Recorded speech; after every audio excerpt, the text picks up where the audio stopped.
Now tell me, if you have an injury on your head and the doctor says, no, I have to bandage your hand, then the effect of the injury will decrease and you will get relief, you will recover quickly, everything needs to be done on the hand. Would you listen to the doctor? Of course, you wouldn't. You would say, brother, my injury is here, treat it here, do everything right here. What's the point of the hand? Why are you doing it there? That is the point, friends. Now tell me, didn't Gary Kirsten come with full authority? He was the one meant to crack the whip, right? Gary Kirsten's word was not followed, was it? No matter how much you change, it won't make a difference until you change the system. Even if you bring in Justin Langer, or an even bigger name, there is no benefit in the Pakistan cricket board until you cut the wires at the top level and dismantle their power. His word will not be heard. What happened? Why did Gary Kirsten resign? He clearly stated that he had never seen as much politics in any cricket board as there is in the Pakistan cricket board. Meaning, what I want is never given to me.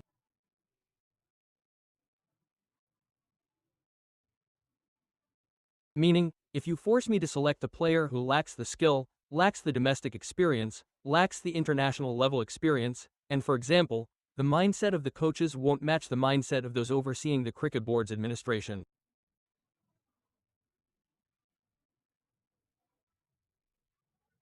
Coaches would know better how much skill a player has, how confidently they can play, and how well they handle pressure. Someone sitting in an AC office can't tell that.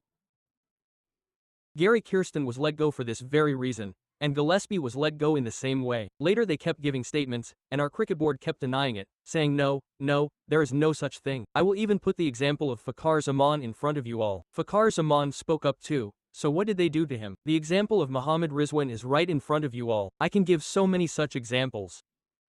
No matter what you do, no matter how many coaches you change, it won't make a damn bit of difference until you change the system from the top. Now, what will the coaches do? If they are forced to select a player like Azam Khan, saying no, you have to select him, what will the coaches do?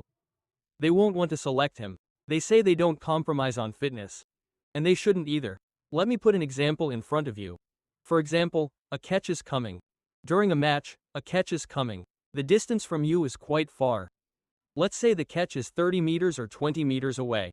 But you have to run to take that catch. You have to sprint for it, right? But, you reach there, someone with good fitness will get there in 3 seconds, or 2 seconds, let's say, right? Based on the catch, based on the distance, but a player like Azam Khan cannot reach there in 2 or 3 seconds, let alone 5, he would take 10 seconds to cover that distance. So then what happened? What is proven here is that catches win matches. If you can't even take a catch, if your fitness isn't good, then you can't be a match winner either. And I took Azam Khan's example because he was forced to play for the Pakistan team, but due to a lack of performance, just doing well in 1 or 2 matches doesn't mean he is a big international player. In the PSL, the franchise enjoys it, thinking let it be, even if he wins 2 matches it doesn't matter, we have 10 matches, but at the international level, in ICC events, there aren't that many matches. Losing 1 or 2 matches knocks you out of the tournament, and you start struggling with the run rate. So, I completely disagree with what he has said. If you agree that it doesn't matter if Gary Kirsten is gone, Gillespie leaves, Mike Hesson should be removed, or Justin Langer should be brought in, and that our cricket board will reach the heights of the sky and we will win the World Cup, well, that's not how it works, brother. Where you don't actually identify the problem, things can never be fixed.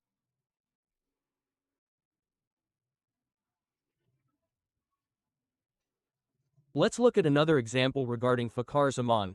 It's being said that he is available and will play in the domestic final on the 6th or 7th of June, but he is not available for our national series starting against Australia.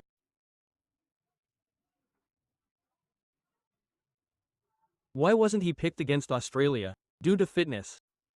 But Fakhar Zaman is fit to play the domestic tournament, yet not fit to play against Australia, even though that we don't even have that much margin. We have very few matches, at most 6, 7, or 8 matches, take it that way.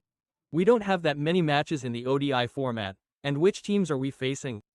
Zimbabwe is coming, we will play England. We will play our Tri-Nation series in the ODI format with Sri Lanka. Other than that, we don't have many ODI matches before the World Cup. What does this prove here? That Fakhar Zaman is available for domestic cricket, not for international cricket, and secondly, that Fakhar Zaman is part of the plan for the 2027 ODI World Cup. Secondly, regarding the statement Aqib Javed made during the press conference about Babar Azam not being